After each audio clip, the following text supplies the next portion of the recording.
We're sitting in the heart of SAFIRE. And SAFIRE is based on the premise that the sun is a positively charged body in a generally negatively charged environment. The idea behind it is that electricity is the primal force in the universe. To do that, we create our sun, which is this anode, a positively charged body, in a generally negatively charged environment, which we get from these cathodes. And this is the chamber in which all the gases reside, and we watch quite phenomenal behavior, you might say.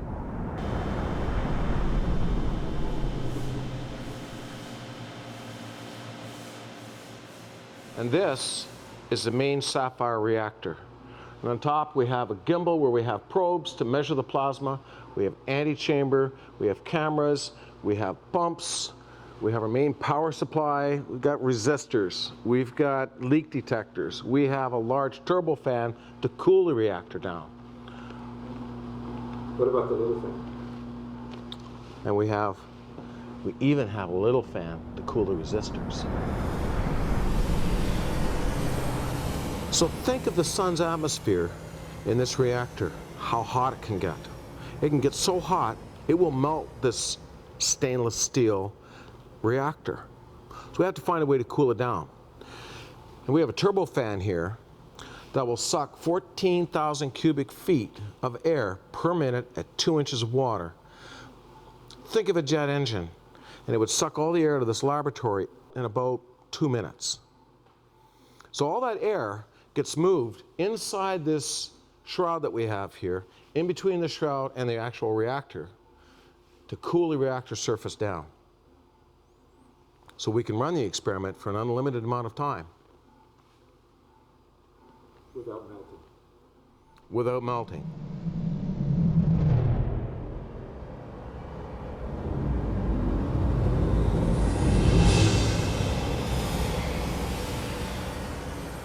And we need pumps. We need a lot of pumps. Pumps so we can get the inside of the reactor down to the vacuum that we see in space, or just off the surface of the sun. So we have roughing pumps, we have main pumps, we even have cryogenic pumps that freezes the gas or the atmosphere that's in there to bring it down even more. And beside that is a compressor that we use with helium, and that's how we get the vacuum so low in the chamber. We have molecular pumps, we have roughing pumps, we have turbo pumps. We've got all kinds of pumps for all kinds of things.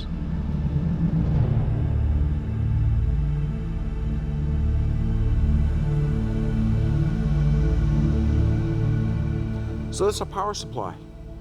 Now, with the sun, the idea behind it is that nature produces what's called DC power. It's flat. You've got AC power that comes to your house that's alternating current. This is a DC power supply.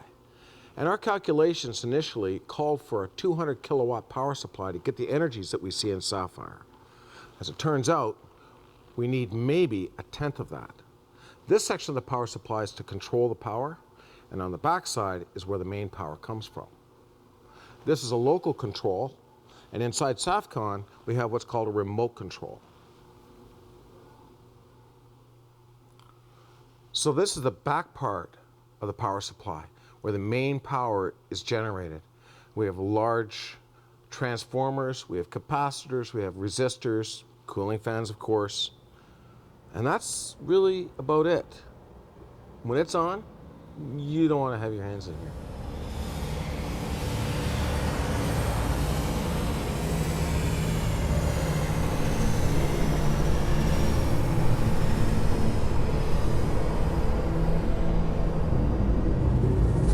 Right here we have oscilloscopes. This is a helium leak detector. We use this instrument to measure for any leaks that we might find in the chamber. When we're running a sun inside a reactor, things get hot and things can fail, and they do fail. When they do fail, we have to repair them. When we do repair them, we don't want any leaks to contaminate the atmosphere in there, so we know exactly what we have in the reactor when we're running the plasma. So we use this leak detector, and it tells us where the leak is. And we use the oscilloscope to measure for radio frequency that we see in the plasma. We use it to measure the voltage and the current across the plasma. We also use it with the probes that you've seen as we take the probes down into the plasma, as we go through the double layers to look for electrical characteristics, as you'll see.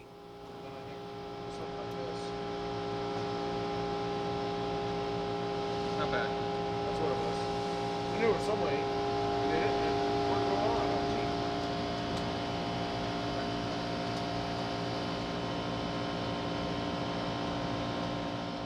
And in this section of the reactor, there's a lot going on. We have a bolometer, which measures the total energy that's coming off of the core inside SAFIRE. We have radio frequency, like we have antennas on the inside of SAFIRE to measure for radio frequency. This is what we call the antechamber. And what the antechamber allows us to do is allows us to take the anode out from the main reactor, bring it back into this section here, close this valve, and then open up the chamber to change out the anode without contaminating the gas in the atmosphere that's in the reactor. This other section, well, there's just a lot going on here.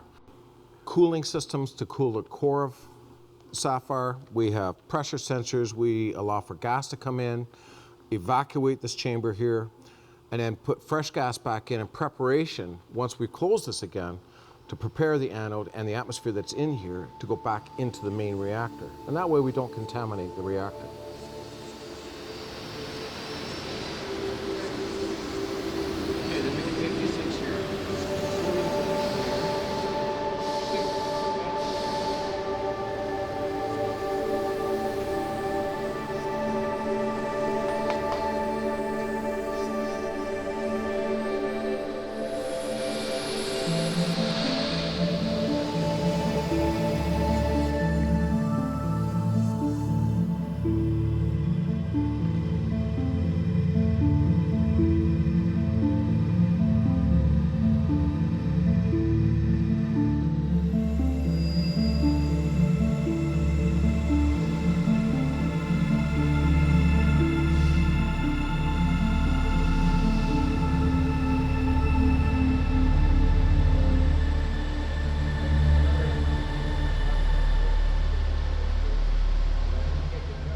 And in this area of the reactor, we have a still camera, we have our gimbal, which controls the position of the probes, and it's a long hypodermic needle. Think of it in that way, that we can take into the plasma and move it around. We have ultraviolet light cameras, we have infrared cameras, we have video cameras, high definition cameras, we have thermal imaging as well.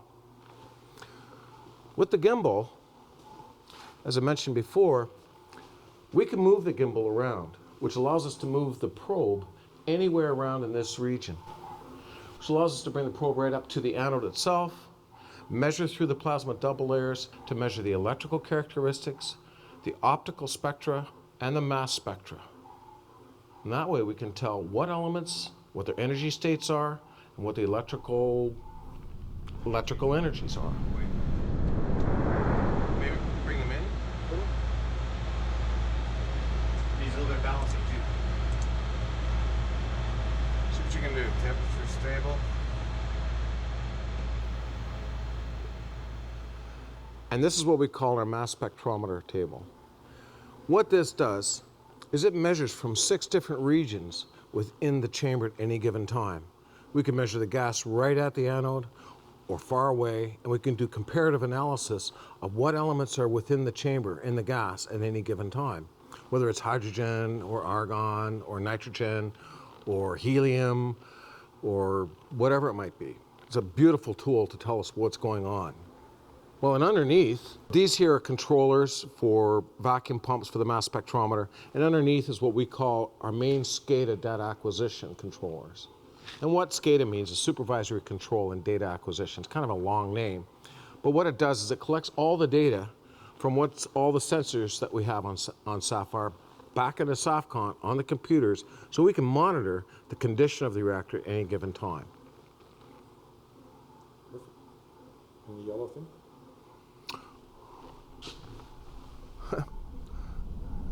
That's a plug.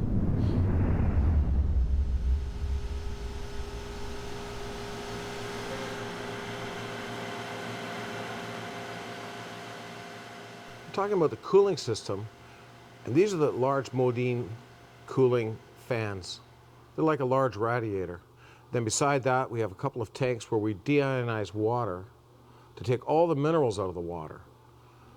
And from there, it goes into the main deionized water tank. Then it comes from there, goes into the main distribution pump and through the main manifold to all the different equipment that we have that needs to be cooled down, including the anode core and what we call the anode, well, it's a heat exchanger that's internal. You don't see it, but it's there. In any case, it's deionized water, and the unique thing about deionized water, it can be used as an electrical insulator. It doesn't collect electricity.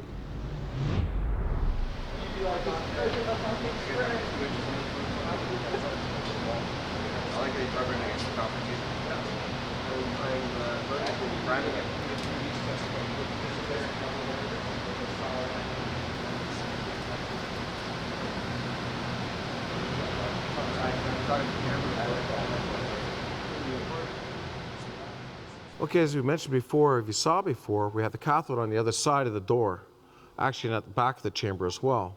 What this is here is, it's a ball screw, but it's control of the servo motor. And that allows us to bring the cathodes in closer or further apart. We got the patent on this design. It's an amazing thing because now we don't have to have any special equipment to try to ignite the plasma.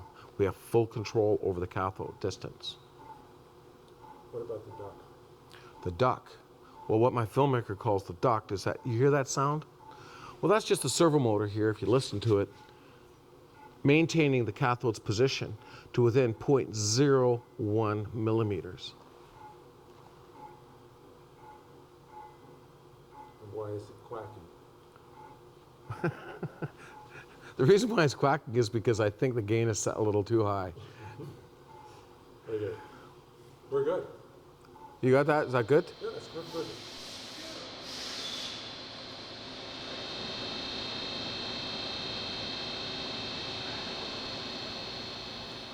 People have asked us, why would we have SAFIRE in a machine shop? Why do we rent this space?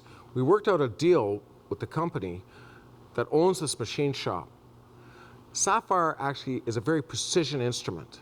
Those gimbals, hardware, the probes, and this is the inspection area. You have a CMM machine, or what's called a coordinate measuring machine. It measures very, very accurately with a ruby on the end. We have optical measurement. We have standards, just anything that you'd want to do with precision machining. And over in this section, what we have here, this is a real machine shop. This company makes precision parts for aerospace, for military, for nuclear reactors, and we thought it'd be just a great partnership. We have boring mills, we have lathes, we have standard mills, we have grinders, we have everything that we need to make all the parts we need for SAFIRE. And it's worked out. It's worked out perfectly. Time's up. Cut. So take us over to the... Did you get all that? Is that good enough, or you want me to do it again? Do you want me to do it again without the buzzer? No, that's good. It's good? We like the buzzer. Let's go. We like the buzzer? Okay. It's a machine shop. It's a machine shop, yes, exactly. Except nobody's here today, so we can shoot. Right. Okay? Ben doesn't like all the transformers buzzing and the machines going and they're grinding. You need to wear earmuffs, okay? You really do. Okay. So this is SAFCON. And it's what they call a sea container. And it works very well as a Faraday cage from any of the electromagnetic frequencies that we have going on in the reactor. Plus, as a Faraday cage, it protects all the computers that we have inside. And we have not just a few, we have a number of them. You got to bring the pressure down and restabilize. So bring your pressure down, bring your power down. Your voltage back. Bring your power back, bring it back. Bring it back to, like, say, maybe 5. Okay? So I think it's bring it. Okay, it's okay. This is Inspector Film. Okay, we're done? Right, I'm done. Okay, let's bring it back up. Position. Position 2 for up. Right, okay. Try to control your discharge here. And now you're in SAFCON, and this is where it all happens.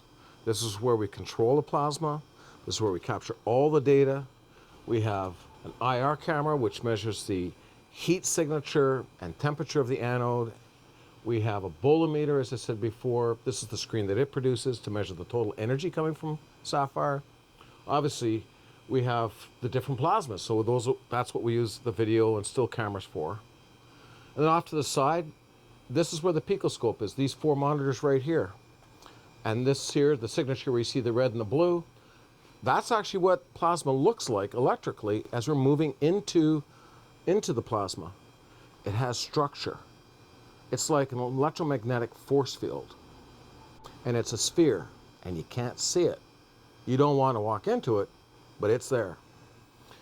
Then we have over here, we have UV, which is a black and white that tells us how much ultraviolet light we have, and we have a lot, and it's extremely high energy. Below that, we have the mass spectrometer, as I mentioned before, which measures all the elements in the periodic table and whatever elements we have in the reactor. Then off to that, we have what's called mass flow controllers.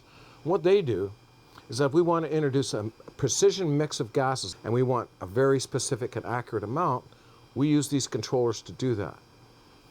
Above that, we have pump control or vacuum control, where we can accurately hold the chamber at any given pressure that we want at any given time. And off over here to the side is where I was talking earlier about the SCADA. This screen here is where all that information, all the data acquisition on the pressures, the temperatures, the flow rates is captured in here, including the temperature of the reactor itself.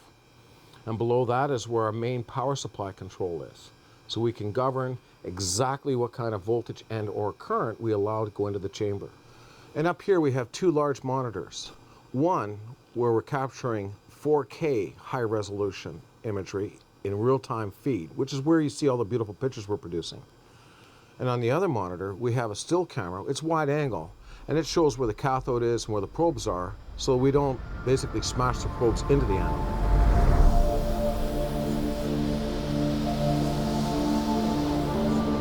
Firm believer in picture is worth 1,000 words.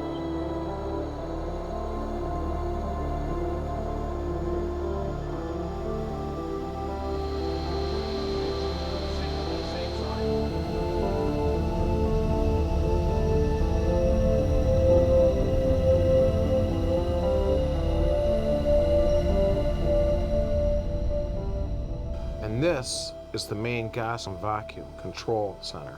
What we have here is we have both high and low vacuum. Now it's kind of inverse. When we think of high vacuum, you might think of higher pressure, but it's the opposite. High vacuum means it's really high vacuum. In here we have gate valve control. So if we want to bring a probe back, isolate it, we can close a gate valve. We have each valve for the mass spectroscopy, the mass spectrometer, you might say. That's where the 6 regions were I was talking about earlier. We can control each one of those from right here. This is the main power supply, the remote one that I was talking about, so we can control the main power supply from right here. And over here, we have gas and vacuum control for the gimbal, for the antechamber, to introduce gas as well as vacuum. Or you might say, we're not going to introduce vacuum, we're going to create vacuum and we can introduce gas. The center section of the control panel controls what's going on with the anode.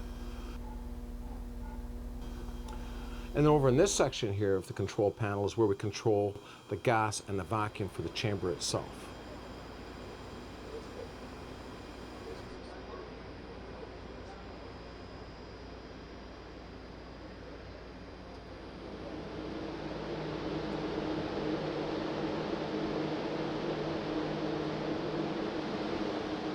This is where we control the gimbal motion. We call it telemetry. Okay, 865.73. We have 2 monitors that allow us to see where the probes are situated in the chamber. 860. We use servo motors to move the probes around 850. in near the anode or out toward the double layers. 840. We control the servo motors using keyboards and software. The gimbals can move the probes to within 0.01 millimeters of anywhere we want. What are your X, Y, and Z for this? And I think you're going to back that off to 897.5 and see what happens. Yeah. Okay, good. Sounds good. Yes. This is one of my favorite instruments. This is called optical spectroscopy, and the technology dates back as far as Newton, from what we know. We took a prism and put light through it, and it splayed it out in that beautiful rainbow color. What we've learned since then is that every element has a unique light signature when it gets excited. So we know what hydrogen in it has a very specific, you might say, elemental DNA in a way. So when we do this, we bring the light in from SAFIRE through these fiber optics, through the probes. The light gets splayed out, the camera at the back captures it, and then it converts it into a signal that we see on the screen here. And I can tell you, this is sodium. This is hydrogen. This is argon. The cool thing about this technology is that it is extremely precise, zooming down to 0.0001 nanometers. That's a trillionth of a meter. So imagine looking at a meter stick and then stretching it out a trillion times. That's what we're doing with the light, and that is what's so amazing about optical spectroscopy. And then we've got 486, 427, and 391. So 1 is looking line of sight, Yes. 3 is looking just off the surface of the anode, okay? And 4 is looking out further. 3 is close. Yep. 4